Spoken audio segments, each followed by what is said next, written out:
నమస్కారం. సామాన్యుల అసమాన విజయగీతిక ఈటీవీ జయహోకు స్వాగతం. శిక్షణకు అక్షరాలతో పని లేదని చాటారు. 2వ తరగతి కూడా పూర్తి చేయని ఆ గుజరాతీ వనిత సమాజాన్ని చదివారు. స్వయం కృషితో వ్యాపారవేత్తగా ఎదిగి గ్రామీణ మహిళల ఉపాధికి మార్గనిర్దేశం చేస్తున్నారు. బెంగళూరులో అక్కా చెల్లెలు పురుషాధిక్య రంగంలో నిలిచి గెలిచారు. అపురూప చిత్రపటాలను ఫ్రేముల్లో ఉంచి కళాకృతులుగా మలిచి వినియోగదారుల ప్రశంసలు అందుకుంటున్నారు. వినూత్న విజేతల కథనాలతో మీ ముందుకు వచ్చింది జయహో.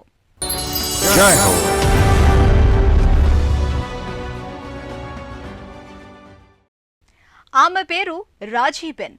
లక్ష్య సాధనలో రాజీ లేని తత్వం. గుజరాత్ రాష్ట్రం కచ్ ప్రాంతంలోని అవధ్ నగర్ తన స్వగ్రామం. సంపాదించే కుటుంబ పెద్దలు దూరమైన వేళ నేర్చిన నేతపని అక్కరకొచ్చింది. సంక్షోభాన్ని అవకాశంగా మలుచుకున్నారు. ఇంగ్లాండ్ వెళ్లి ప్లాస్టిక్ వ్యర్థాలతో వస్తువుల తయారీ నేర్చారు.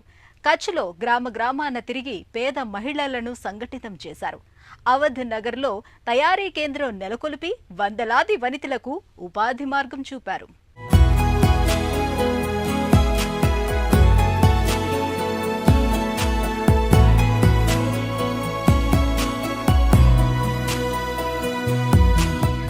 గుజరాత్ రాష్ట్రం నీరింకిన ఎడారి నేల. కాని కళలు ఇంకిపోలేదు, కళలు ఇంకిపోలేదు. హస్తకళా సంస్కృతులకు, సృజనకు సుసంపన్న ప్రాంతం. భుజ్ దగ్గర అవధ్ నగర్లో నివసించే రాజీబెన్ ఇదే నిరూపిస్తున్నారు. కరవు కాటకాలతో తండ్రి సేద్యం సాగక, కుటుంబానికి భుక్తి గడవక ఈమె 2వ తరగతితోనే చదువు చాలించారు. అయితే చదువు ఆగినా ఉన్నత పథానికి ఆమె ప్రయాణం మాత్రం ఆగలేదు. రాజీబెన్ అవధ్ నగర్లో తొలుత 50 మంది గ్రామీణ మహిళలతో ప్లాస్టిక్ పునర్వినియోగ వస్తు తయారీ కేంద్రాన్ని స్థాపించారు. వృధాగా పారవేసే ప్లాస్టిక్ సంచులు, ఇతర వస్తువులను సేకరించి వాటి నుంచి ఓ ప్రత్యేక ప్రక్రియతో యోగాభ్యాసానికి పనికొచ్చే చాపలు, దుకాణాల్లో ఉపయోగపడే సంచులు, ఇతర వస్తువుల తయారీని చేపట్టారు. అటు పర్యావరణ హితంగా, ఇటు ఉపాధి కల్పనతో మహిళా సాధికారతకు బాట వేశారు.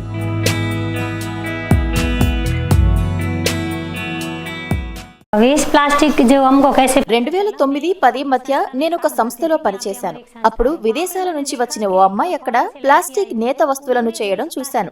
ఆ స్ఫూర్తితో నేను అలాంటి పని చేయాలని నిర్ణయించుకున్నాను. నేను చేనేత కుటుంబం నుంచి వచ్చాను. అందువల్ల ఈ పని నాకు తేలిగ్గా వస్తుందని భావించాను. నేను ఉపయోగించాల్సిందల్లా మామూలు దారం బదులు ప్లాస్టిక్ దారాన్ని, అంతే. అందువల్ల నేను చేస్తున్న పని అమూల్యమైనది, పర్యావరణ హితమైనది అనుకున్నాను.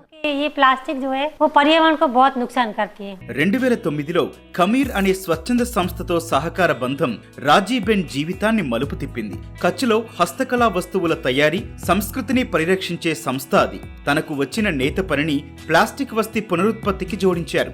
ఈ క్రమంలో 2018లో తను వస్తు తయారీలో మెరుగైన శిక్షణకు లండన్ వెళ్లారు. అయితే తన ప్రతిభను చిన్నబుచ్చుతూ సాటి మహిళలు నిరుత్సాహపరిచారు. కానీ ఆమె విశ్వాసం చెక్కుచెదరలేదు. ఒంటరిగానే ప్రయాణం ప్రారంభించాలని నిశ్చయించారు.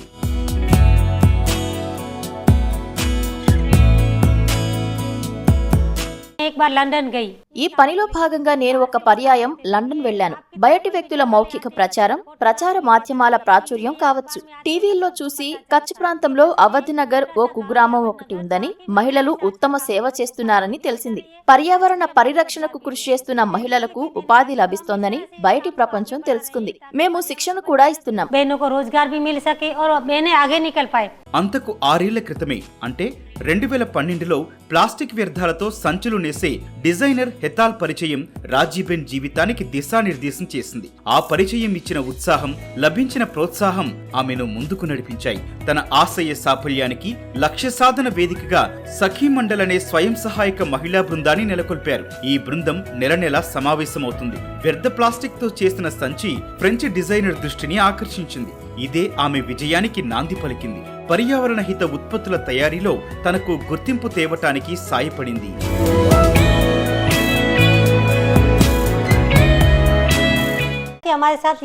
మాకు ప్రధానంగా 2 సమస్యలున్నాయి. 1 వృధాగా పారవేసే ప్లాస్టిక్ ను సేకరించడం, 2 మార్కెటింగ్ చేయలేకపోవటం. ఉత్పత్తి చేస్తాం, బాగానే ఉంది, కానీ తీసుకుని ఎక్కడికి వెళ్ళాలి, ఎక్కడ విక్రయించాలి? ఇదే అంతుబట్టలేదు. మా పరిస్థితిని అర్థం చేసుకున్న ఓ స్వచ్ఛంద సంస్థ ముందుకు వచ్చింది. మార్కెటింగ్ లో మాకు సాయపడతానని తెలియజేసింది. ఔత్సాహిక వనితలకు శిక్షణ కార్యక్రమం నిర్వహించాం.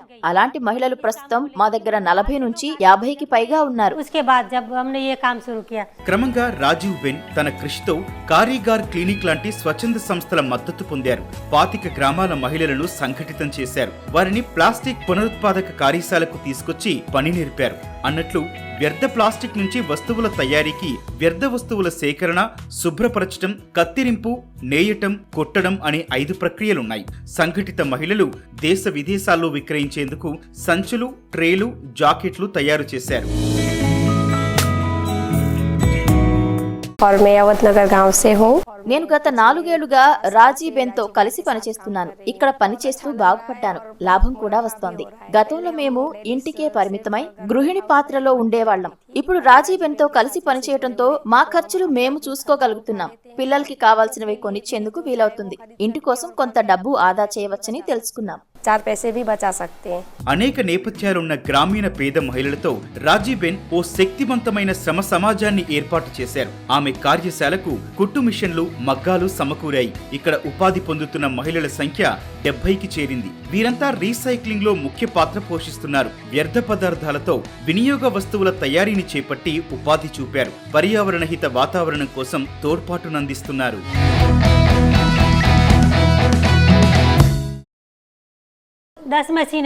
ప్రస్తుతం మా దగ్గర 10 కుట్టు మిషన్లు ఉన్నాయి. ఉదాహరణకు ఓ 50 మహిళలుంటే 30 మిషన్లు కావాలి. అలా అయితే మహిళలు ఎక్కువ పని చేయవచ్చు, స్వతంత్రంగా ఉండగలరు. మేము ఒక కార్యశాలను నెలకొల్పడానికి స్థలం కావాలి. ఈ అంశంలో ప్రభుత్వం సహకరిస్తే, యంత్రాలు, ప్లాస్టిక్ సేకరణకు తోడ్పడితే 500 మహిళలకు మేము ఉపాధి కల్పించగలం.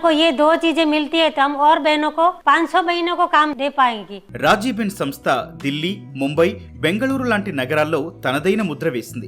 నానాటికి అంతర్జాతీయ స్థాయి ఆర్డర్ల పెరుగుదలతో క్రమంగా ప్రత్యేక గుర్తింపు లభిస్తోంది. తన వ్యాపార సంస్థ వార్షిక వాణిజ్య విలువ 15 లక్షలకు చేరింది. స్థానిక మహిళలకు శిక్షణ ఇస్తూ నెలకు 100 సంచులు ఉత్పత్తి చేస్తున్నారు. ఆమె విశేష కృషికి గుర్తింపు లభించింది. స్వచ్ఛ సుజల్ శక్తి సమ్మాన్ పురస్కారం వరించింది.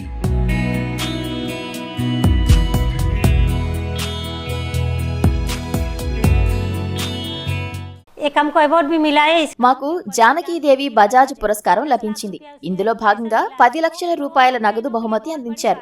మాకైతే ఇది పెద్ద విషయమే. ఈ పనితో ఇన్ని లాభాలు వస్తాయని ఊహించలేదు.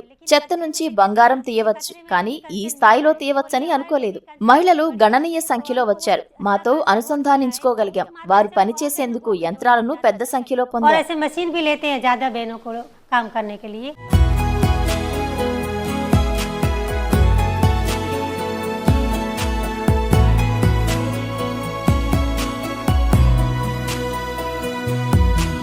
పట్టం కట్టుకుంటారో మొదటి విషయం మాత్రం మాకు వదిలేయండి అంటున్నారు బెంగళూరు సోదరీమణులు భవానీ, రేవతి.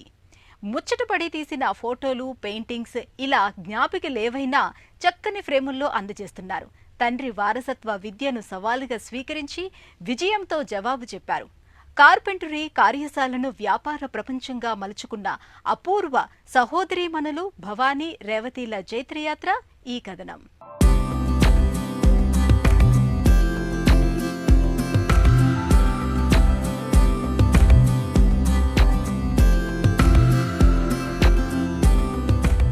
ఒక అమ్మాయి ఏ ఉద్యోగం చేయాలి, ఏది చేయకూడదు అది సమాజమే చెప్తుంది, శాసిస్తుంది కూడా. కానీ ఇద్దరు బెంగళూరు అమ్మాయిలు భవానీరావు, రేవతి అలాంటి సూచనలను ముట్టదాఖలు చేశారు. తండ్రి తమకు వారసత్వంగా అందించిన కార్పెంటరీ వ్యాపారాన్ని సగర్వంగా స్వీకరించి జీవితాన్ని కొత్త ఫ్రేముల్లో చూసుకుంటున్నారు. తండ్రి ప్రారంభించిన గుడ్డీ ఫ్రేమ్ ఆఫ్ ఆర్ట్ వ్యాపార సంస్థకు భవానీరావు కొత్త సొగసులు అద్దుతున్నారు. నాన్న చేసిన వడ్రంగం పనిని, ఆ వ్యాపారాన్ని నిస్తంగా గమనించిన భవానీరావు తర్వాత దాన్నే తన కెరీర్గా మలుచుకున్నారు.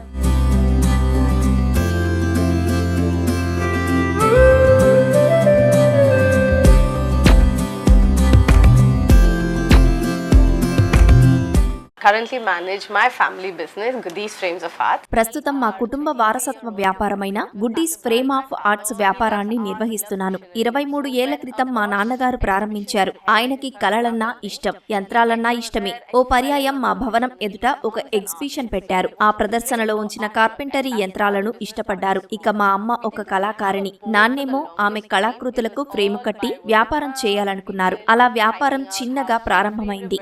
He wanted something which is more machine intensive and art protective. కుటుంబ వ్యాపారంగా ఆరంభమైన ఫోటో ఫ్రేమ్స్ భవానీరావు రాకతో అనూహ్యంగా విస్తరించింది. తొలుత తండ్రి ఆరంభించిన ఈ వ్యాపారంలోకి రావాలని ఆమె అనుకోలేదు. కోవిడ్ మహమ్మారి విజృంభణతో ఆమె బాధ్యతలు పెరిగాయి. ఆమెకు ఫోటో ఫ్రేమ్ల తయారీ, మిషనరీతో పని అంటే క్రమంగా అభిరుచి ఏర్పడింది. పనిలో వైవిధ్యం చూపాలన్న తపన చివరికి ఇదే కెరీర్గా స్వీకరించాలి అన్న నిర్ణయానికి దారితీసింది.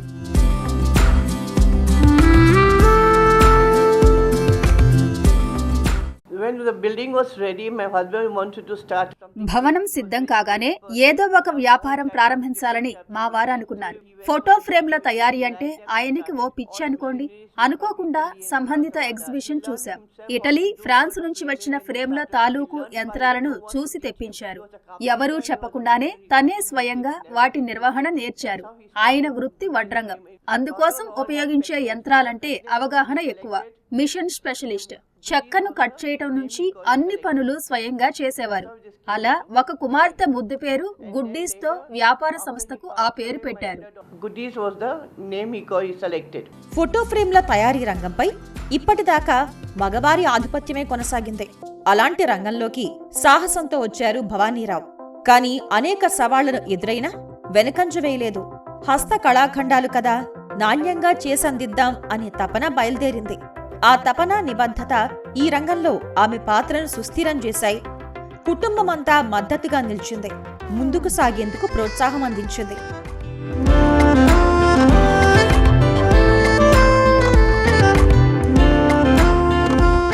Most important thing was to preserve the art. కళను సంరక్షించటంలో ముఖ్యాంశం ఏమిటంటే దళారీల ప్రమేయం ఉండకూడదు.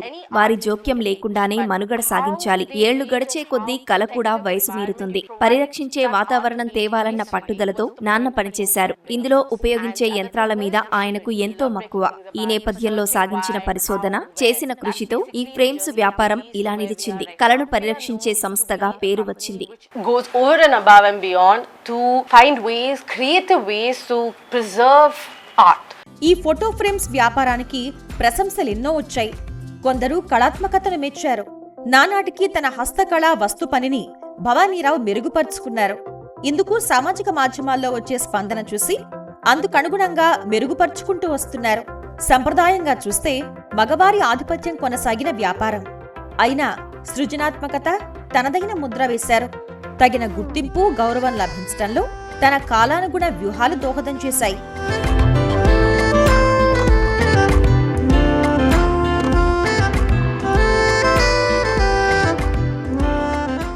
Goodies Frames of Art is a family-run business. మా ఫోటో ఫ్రేమ్ల వ్యాపారం ఓ కుటుంబం నిర్వహించే వ్యాపారం. మాది అభిరుచి కలిగిన కళాకారుల బృందం. ఈ ట్యాగ్ లైన్ ను చెల్లెలు తయారు చేసింది. అసలు సృజనాత్మకత మాకు నరనరాన ప్రవహిస్తోంది.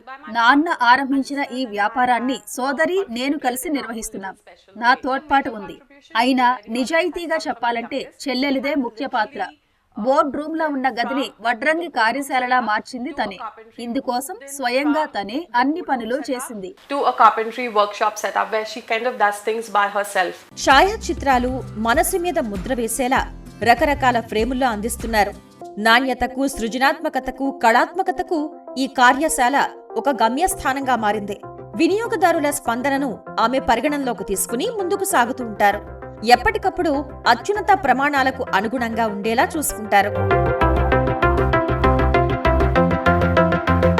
Speciality what we are adding now, they are very వినూత్న ఆకృతులు, ఎప్పటికప్పుడు నాణ్యతను, నవ్యతను జోడిస్తున్నాం. ఇక్కడ రకరకాల ఫ్రేమ్స్ ఉన్నాయి. ఇక్కడ నాణ్యతా ప్రమాణాల తనిఖీలు అనేకం ఉన్నాయి. కొన్ని మార్కెట్ ఫ్రేమ్స్ అంటారు. కొందరు వాటికే ప్రాధాన్యమిస్తారు. కానీ ఇంతలా డిజైన్ చేయలేరు. సౌందర్యాన్ని ఇనుమడించేలా అక్కడ నాణ్యతా ప్రమాణాలు పాటించడం, నిర్ధారణ తదితరాలు ఉండవు. quality control in terms of visual aesthetics. Bhavanirao Guddi frame of art వ్యాపార సంస్థ విస్తరణను లక్ష్యంగా నిర్దేశించుకున్నారు.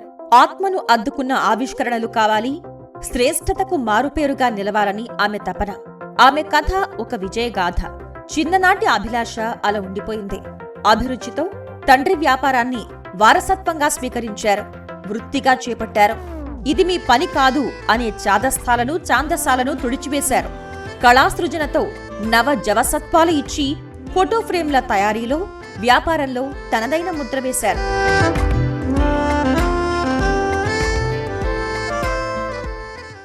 మహిళా సాధికారతకు నిజమైన నిర్వచనమిస్తున్న రాజీబెన్, పురుషాధిక్య వ్యాపారంలో విజేతలైన భవానీరావు, రేవతి ముగ్గురు విజేతలు, విభిన్న స్ఫూర్తిదాతలు. మరిన్ని కథనాలతో వచ్చే వారం జయహోలో మళ్లీ కలుద్దాం.